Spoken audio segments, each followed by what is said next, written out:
Willie, have you been following any of this story? Oh, yeah, I totally been following it. Here's my question, though. Okay, they clearly broke NCAA rules, no doubt about it. Yeah. What's the law that they broke? Like, I don't feel like the FBI has explained what law did these guys break. I mean, they paid a bunch of college kids to do stuff. They lined them up or they kind of tried to steer them to certain, agents for their professional careers. But where's the law that was broken? I'd love to know what was actually done. So, in some cases, I have not heard this about Patino, and what you just described is different than some of the other allegations. Yeah, it's a good point, though, that Willie brings up. Well, one of the things that's Chuck Person, that Tony Bland, that Smitty just mentioned, and a couple of other guys, allegedly. So I would say, let's say I'm a quote-unquote financial advisor. I'm going to pay you $10,000 to steer the kid my way, several kids, in fact. So that the idea that 1 out of 10 maybe makes it rich, and then now I'm your money guy, right? So they're paying the one, I believe it was Chuck Person, which shocks me because he's a former NBA player, was caught on camera saying, "This guy's the greatest. He's the wonderful financial advisor. He handles my money." Yada yada yada. And like 3 months prior to that, he had been indicted by the federal government, and Chuck Person received a cash payment of $15,000 to steer young athletes and their families toward, I guess, what they're being called the shady money managers. Yeah. That would, so. Is now, that part a I crime? understand. Yeah. That part, because there's a lot of regulations in the financial industry when you're handling people's money. So I could see where there may be a law there. Totally understand that part. But Patino, what law did Patino break? Yeah, no, I agree with you. Well, and I got to tell you, it does brings the debate right back into the forefront about what are we doing here. These universities are making so much money on these players. Should there be some sort of compensation? Should they have some opportunity to get compensated? And you kind of have to have that debate, I think, right now. Well, and I think too that you can.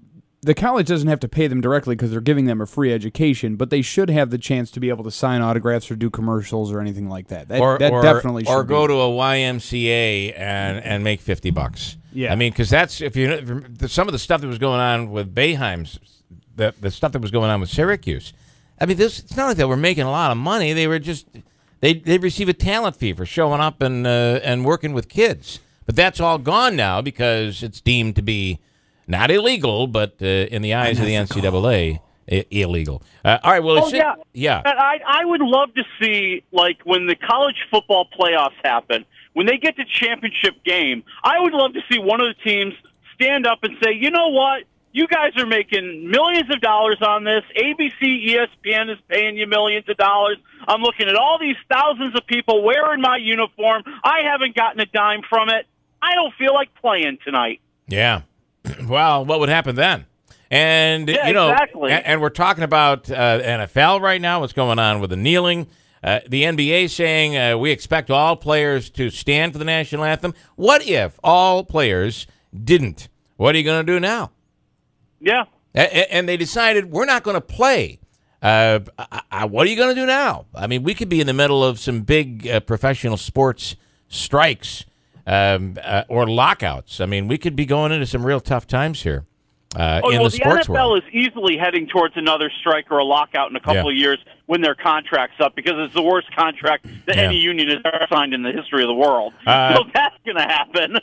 Okay, so one quick note. Rob is complaining. He says the app is down again 2 days in a row. What are you doing to me? I don't know. I'm sorry, Rob. Getting the word. We have restarted. I don't know what's happening. I don't know what's going on. I do appreciate the calls, though. Willie's looking at 3 movies this weekend. American Made, Flatliners, and Battle of the Sexes. I thought Battle of the Sexes was a TV show. Well, yeah. Well, you will remember. I mean, you and I are of that age where we remember there was this massive television spectacle back in the 70s where the tennis champion Billie Jean King took on the aging former men's champion Bobby Riggs in a tennis match to prove who was the better sex. And Bobby Riggs, played the chauvinist to the hilt and was the master showman and generated so much publicity for this thing. It really became one of the big moments in television history, and maybe in the entire women's equal rights movement in the 70s. And so you've got Steve Carell here playing Bobby Riggs.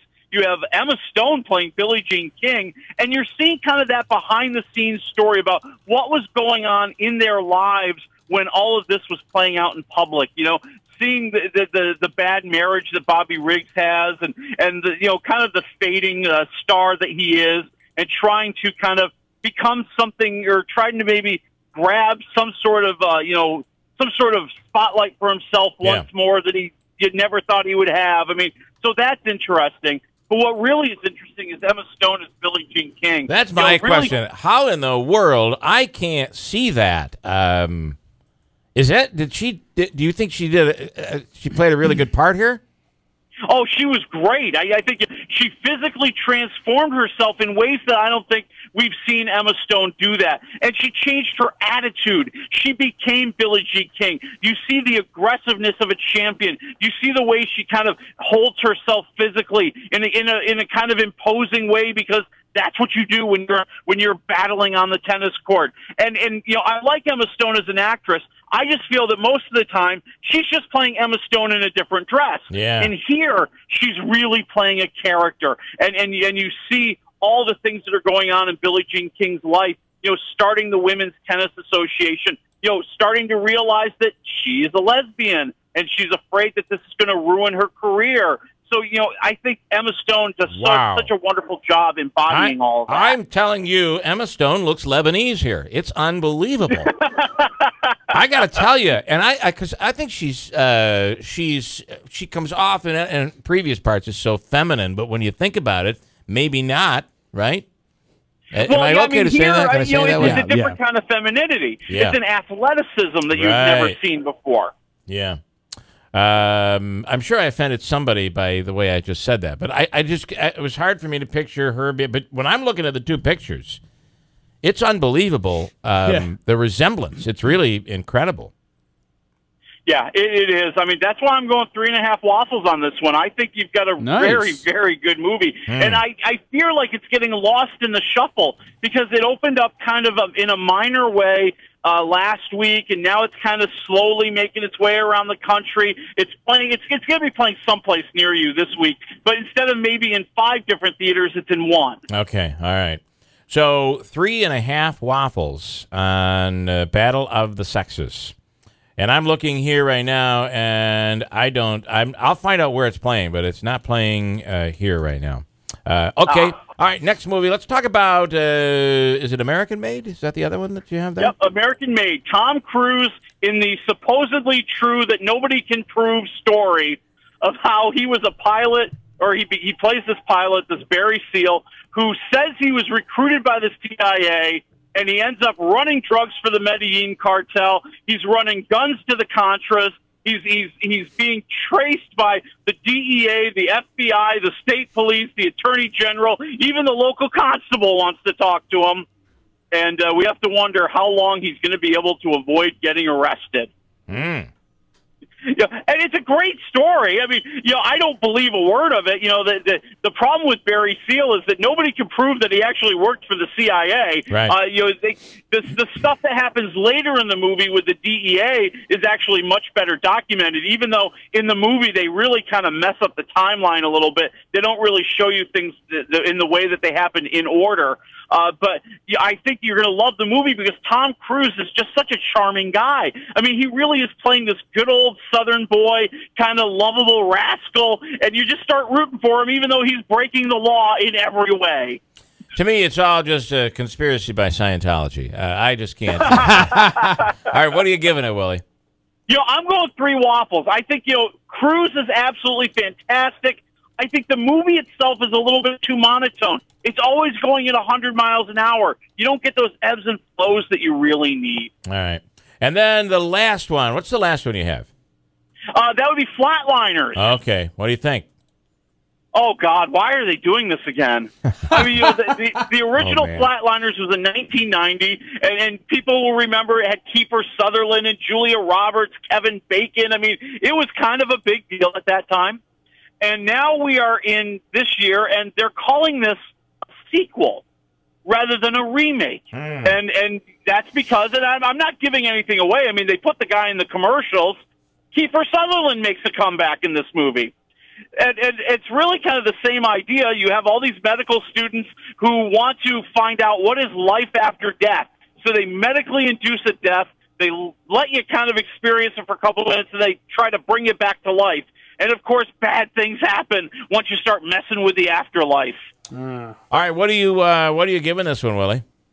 Yeah, one waffle. It's not creepy enough. It's not scary enough. You know, the only believable part of the movie is when all the fellow med students see the abilities that the people come back from the dead with, and they go, "Hey, that'll help me in my career. I'll do that too." All right. By the way, I was doing a little checking here on the Battle of the Sexes, the Billie Jean King movie. Not playing in New Hartford. Not playing in Rome. In Syracuse. Well, that's where you'll be able to see it, right? No, it's not playing at Carousel. It is not playing at Shopping Town and the one in Clay, Great Northern. It's not playing there either. Get out. I can't believe it, Willie. Yeah, that's kind of a shame. I mean, it's opening in about 1,200 theaters around the country this week. So hopefully it'll expand more next week. I just worry, like I said, it's being lost in the shuffle. Yeah. A movie that early on I thought was going to be an Oscar contender now may just fade away.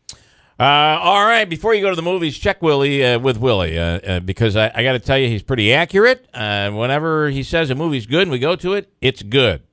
When he says a movie's bad and I go anyway, I feel like such an idiot. What am I thinking? It's wafflemovies.com. Willie, thanks. We'll talk again next week. Hey, I'll talk to you next week. Willie Waffle.